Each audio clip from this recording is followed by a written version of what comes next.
Welcome back to Fire on the Hill. My name is Matt. Today we got some splitting and some bundles to make. We had a really cold week, or not really cold. We had a pretty cold week this past week. We've had 3 or 4 days of below freezing temperatures at night. And then the days have been 40s and 50s. Today is different. Today it's super nice. It's probably like 58 right now. I'm in t-shirts and shorts. It's perfect weather right now. But with that cold weather, the firewood sales have been non-stop this week. I cannot keep the roadside stand filled with bundles or racks. I'm working out like every day and every night. But what we're gonna do, we're gonna bundle some wood real quick. Guys, is I have a load of poplar and maple, and there's some red oak in here that I had split, or actually my friend Nick split, for bundle wood, because I was struggling to get a bunch of wood out of all my stacks because none of them were bundle grade wood. And it does make a huge difference when bundling. It just makes it so much cleaner, much nicer, and makes the bundles look nicer, right? So anyways, I had him split all this wood right here just for bundles. So we've had this sitting in the sun for a couple weeks. Now it's time to use the Amish made bundler. We're gonna bundle and throw it in here. Also, I haven't showed this, and the reason I haven't showed this is because I really don't use it much anymore, but this is where I put my labels. I stopped using labels just because people know where I'm at now, and I don't sell my bundles anywhere other than the roadside stand. So I feel there's no purpose to have labels on there other than looks. So with that being said, guys, let's knock some bundles out. We'll take them to the roadside stand. I'll show you the roadside stand, tell you a few things that I've noticed this year, a few things that I've changed that I like way better than my old process, and then we'll do some splitting.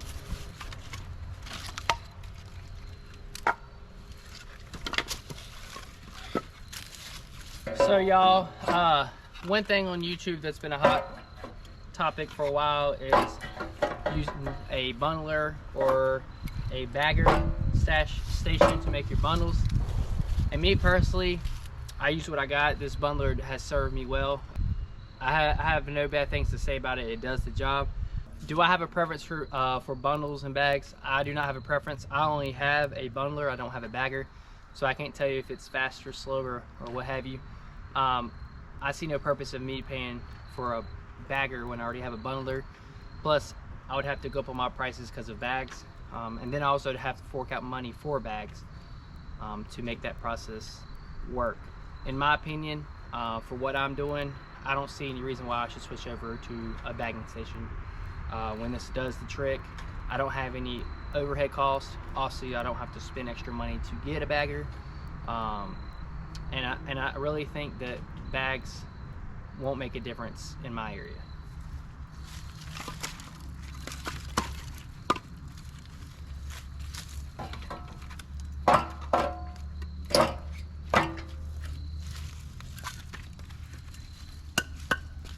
Nice dry poplar.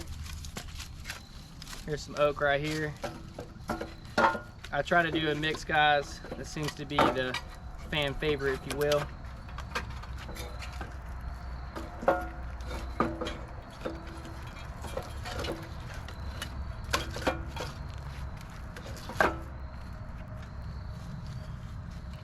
Also, another thing I've changed on my bundles is I've went down on the amount in the bundles because they seem to be too heavy for some customers, like for female customers.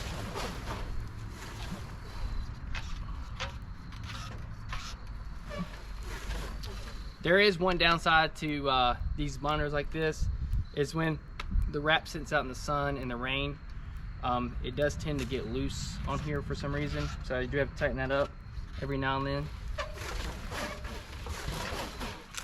And I do not use a knife anymore. I just do that. And there's a bundle.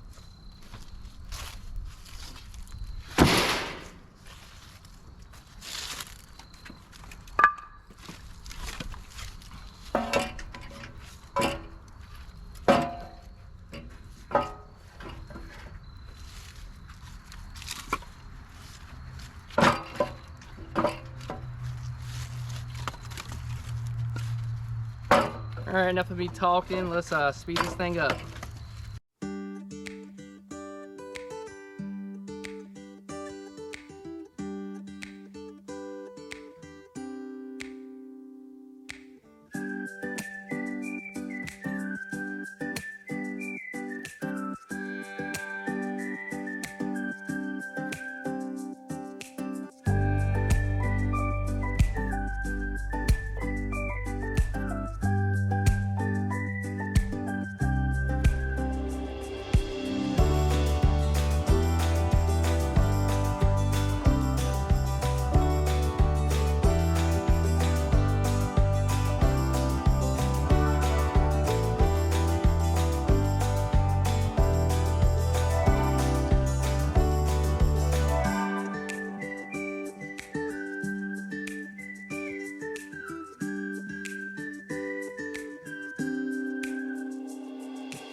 Well, we got 12 bundles done right then and there. 12 is my lucky number because that is what I need to fill my roadside stand. Let's grab the tractor, take this tote up to the roadside stand, and we'll talk a little bit about what's working for me at the roadside stand and what's not.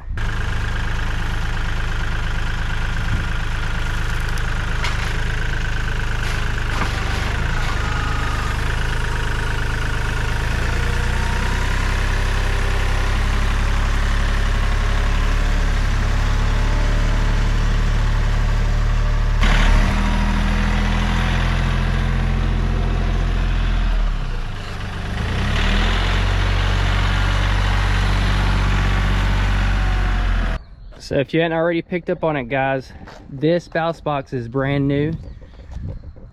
This looks like my old ballast box, but it's not made by the same company.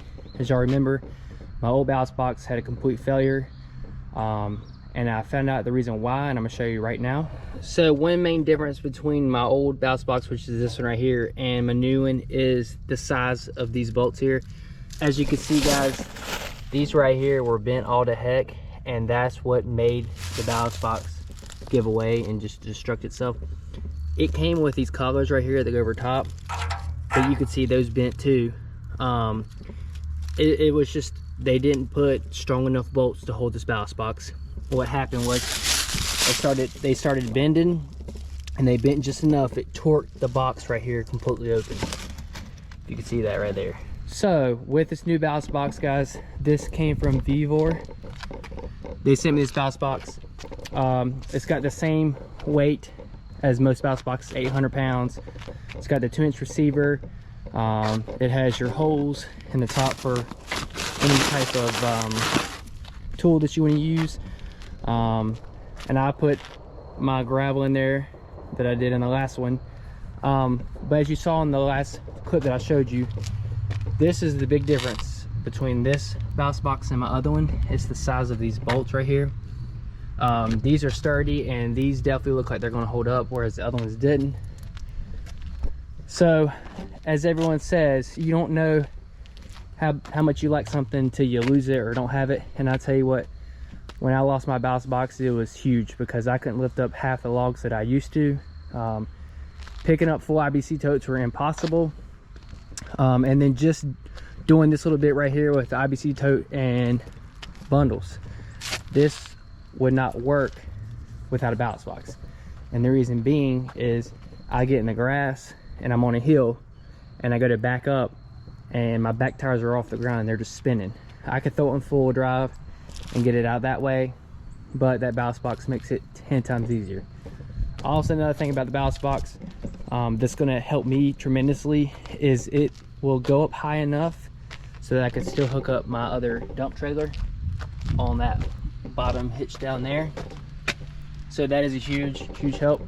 I was using my neighbor's box blade for a while, but it was just too big and bulky.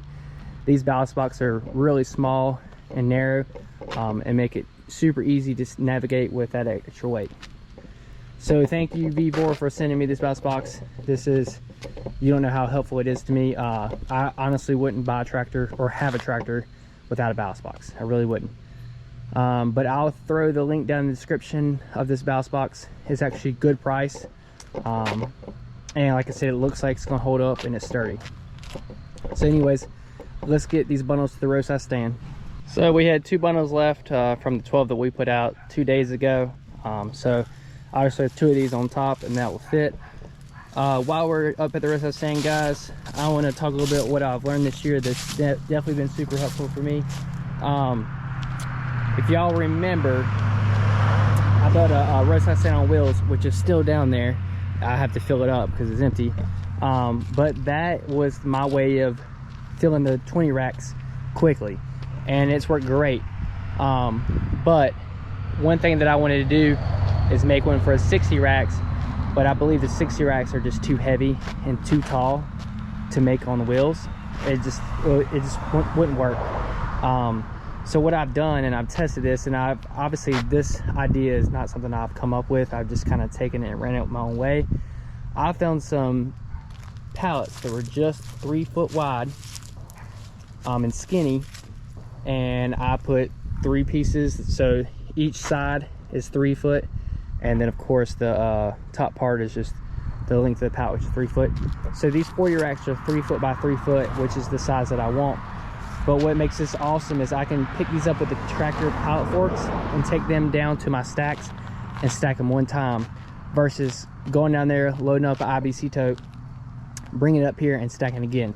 So this is 100% the way to go. And what I've done is I've got some pallets and some 2x4s, and I'm gonna make them for my 60 racks. I think that is 100% the way to go. Like I said, the roadside stand on wheels works, and I'm still using it and it's still working. But I really think that pallets are 100% the way to go.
So we got all 14 bundles in the stand. One thing I've also thought about, guys, is just putting all these bundles on pallets and bringing it up with a pallet, and I could probably put, I don't know, 30, 40 on the pallet. The reason I haven't done that, I like the idea of these being under shelter. In case it rains, at least have some sort of wood that's dry for a customer to get. As well as this thing holds a light right here for the rest of the roadside stand. And then I have signage on the back that obviously uses for marketing, right? So you kind of got to figure out what's more important to you and go with it. All right, guys, we're finally over here at the cutting wood yard, splitting wood yard. I got the Wolfe Ridge behind me, 28 Pro C. It's got the Magnum package with the 6.5 second cycle time. This thing does what I want, guys. It's fast. I got the 4-way on it. That is doing awesome, but my little old conveyor is showing some wear, guys. So I'll show you guys what I got. So when I got this conveyor, it had no belt on it. So I went and got a belt from a local company, and I asked for the cheapest one. And it's showing that it's still cheap. it's come undone. This could be obviously from just normal wear and tear, or how fast the conveyor runs on its own, which is probably a little bit of both. They make some rubber that I could put on this and possibly get to seal. You can see this one right here is completely gone. But that's the issue with rubber, guys, is it does wear. It's gonna break at some point in time. But I would much rather have that than metal, I believe, just because how quiet it is compared to my other one. My other one, it's very, very old and it works, but it is so loud. So there's a trade-off for that. But I'm probably gonna look into getting another belt eventually, because I don't know how much the rubber and all that will cost to get these fixed, because it's pretty much the whole left side of the conveyor that they're all messed up. So with that being said, that's something to think about when you get conveyors, guys, whether they're rubber or metal. One's gonna last you a lifetime, one's gonna break on you, but you're trading off quietness. And that's kind of it might not be a big deal, but when you use these things all the time, it is nice for a quiet conveyor. So my plan for splitting is to get all this split up today, everything that's cut. I have a lot more split underneath those ash logs, but I wanted to get those ash logs over here, start cutting them up and just bringing them down. We got some poplar, some maple, white oak, and red oak in this bunch. So let's get to it.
This is what's left, guys. All this right here is just trash from a lot of loads.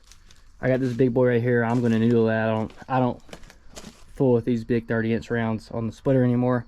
It's just easier to cut it down with a chainsaw. And then I got that guy I'm gonna cut up as well, just because it's so gnarly. But all that's clear, so now the next time I come out here I can start cutting up this white ash right here.